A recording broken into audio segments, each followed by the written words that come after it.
Et bah aujourd'hui on va aller chasser des Pokémon. Il y a un événement à Rouen qui s'appelle le Pokétour et ils ont organisé ça le 27 septembre et ils organisent ça aussi aujourd'hui. Et évidemment, j'ai pris ma place, j'ai posé mon après-midi et étant donné qu'on va aller chasser des Pokémon, et ben on va se mettre en tenue pour aller chasser des Pokémon. Bon, normalement notre copine Ondine elle est en crop top. Le problème c'est qu'il fait 19 degrés, on est en octobre. Donc j'ai quand même mis un short et un petit haut jaune. Et puis je me suis fait un petit make-up Pikachu. En fait, le professeur Willow, moi, il m'a confié une mission. C'est de trouver des nouveaux dresseurs Pokémon. Puisque, voilà, il a toujours besoin d'alimenter un peu ses équipes. Et là, il a besoin, en fait, de chercheurs Pokémon qui sont un peu spécialisés dans l'histoire de Rouen, le patrimoine, pour, en fait, protéger nos bâtiments. Donc, voilà, c'est un peu pourquoi il m'a appelé et j'espère que tu vas en faire partie. C'est tout moi. Voilà. C'est tout moi. Tu vas pouvoir peut-être rentrer, mais attention, parce qu'il faut passer des étapes. C'est pas... Voilà. C'est pas gagné d'avance. Alors, du coup, il faut choisir une équipe. Moi je suis équipe jaune. Ah, Je suis équipe jaune. Ouais. instinct. Alors attends, ici j'ai des badges du coup. Yes. Je vais te donner un petit badge jaune. Tu vas pouvoir le garder. J'aime. Hop, un triangle sur le post-it. Oui. Badge pour toi. Merci. Team instinct. Donc même team que moi, c'est très bien, je valide. Déjà tu pars dans mon truc. Yes. Bon, Gagne des points. on fait pas de discrimination entre les équipes. Les jaunes c'est les meilleurs quand même. Ouais, bon, tu vois. L'instinct.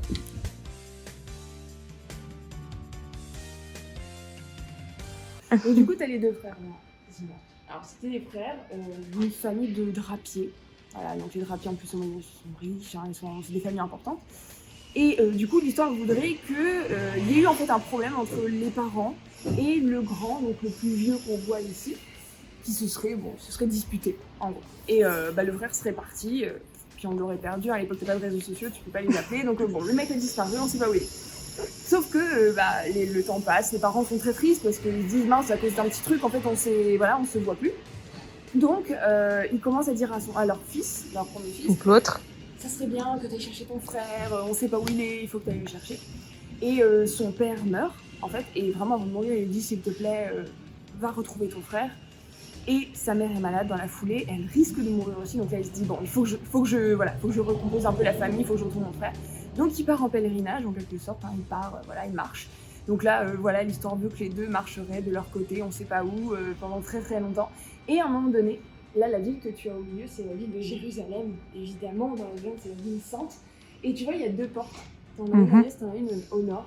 Et en fait, sans le savoir, la même journée, les deux frères seraient arrivés, chacun par une porte différente, et se seraient retrouvés au cœur de Jérusalem. Et évidemment, dès qu'ils se voient, ils se reconnaissent. Ils se prennent dans les bras, évidemment, ils sont hyper heureux de s'être retrouvés. Et du coup, le jeune frère arrive à convaincre son aîné de revenir à Rouen. Ils arrivent évidemment juste avant que la mère trépasse, hein, donc la mère comme ça, elle peut revoir son fils avant de mourir. Et du coup, ils ont hérité de l'activité drapière familiale. Et voilà, et c'est censé être une riche famille de drapiers qui du coup, si cette histoire est vraie, peut-être que c'est eux qui ont construit cette maison à l'origine. Mais voilà, en tout cas, c'est la légende de Jérusalem qui est là. Super. Incroyable. Du coup, ça y est, tu es validée officiellement. Le professeur Willow te valide, tu es dresseuse Pokémon. Option, attention, valorisation de Rouen, de son histoire, de son patrimoine, spécialiste. Donc bravo à toi. Yes. Trop bien. Eh ben écoutez, c'était trop bien. Déjà, je suis dresseuse Pokémon, donc en fait, que demander de plus. Et puis en fait, la guide qui m'a fait la visite, elle était trop sympa. Et on a discuté. Elle fait pareil que moi, en fait. Elle s'est mise aussi à YouTube. Donc je vais vous mettre sa chaîne YouTube ici. Parce que je pense que ça vaut vraiment le coup et qu'elle a l'air très sympa et que ça a l'air très quali ce qu'elle fait. Et puis en fait, c'était trop bien. J'ai appris énormément de trucs sur la ville de Rouen. J'ai appris quelques petites anecdotes hyper sympas sur des lieux de Rouen, des rues de Rouen. Et puis voilà, c'était trop bien. Donc mon conseil, c'est faites des visites un peu sympas.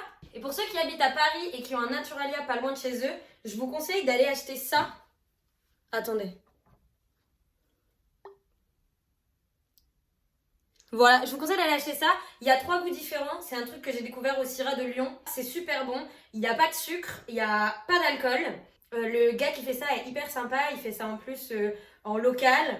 Et puis, c'est super bon en fait. Allez acheter ça et soutenez des gens qui font du travail cool.